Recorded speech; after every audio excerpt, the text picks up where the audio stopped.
Ate Miriam, Bro.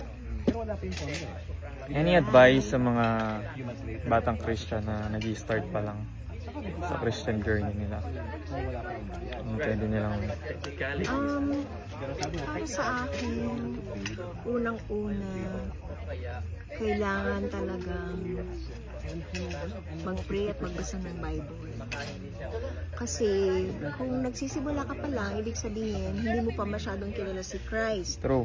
Pero pag nagbasa ka ng Bible, yun yung paraan na gagamitin ni God para magpakilala siya sa iyo. Amen. Tapos pag mag-pray ka naman, yun naman yung paraan mo para makipag-ugnayan ka kay God, mag-communicate ka sa Kanya.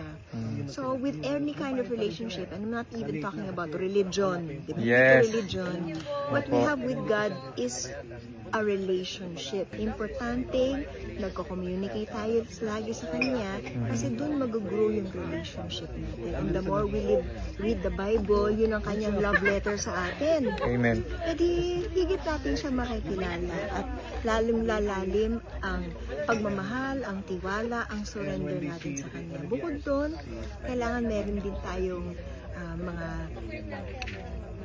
godly mentors, the Bible group leaders who will walk with us in this journey. Kasi the Christian walk should not be a solitary walk. Kailangan mo people who will be there with you, who will walk with you, who will pull you up when you're down, who will pray with you, whom you will be accountable to.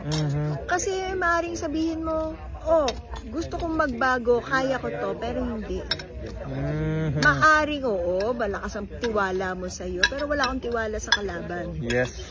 Laging nandiyan ang temptation. In fact, pag feeling mo kaya mo, mas vulnerable ka sa paghulog sa temptation. You're trusting yourself. Yeah, pride yun. Pride. Even that itself is kasalanan. So, kailangan mo ng mentor, Bible study group leader, who will walk with you, who will be accountable to you, who will rebuke you when you're wrong, who will encourage you when you're down.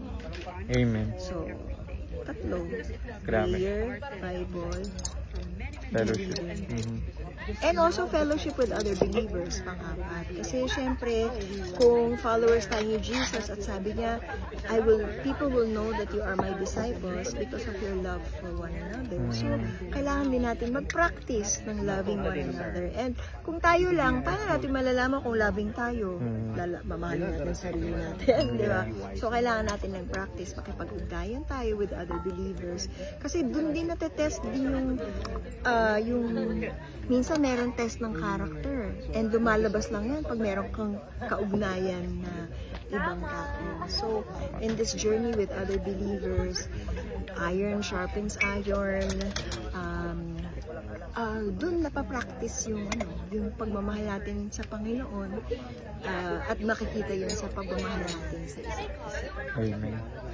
Wisdom. Thank you po, Ate Miriam. God bless po.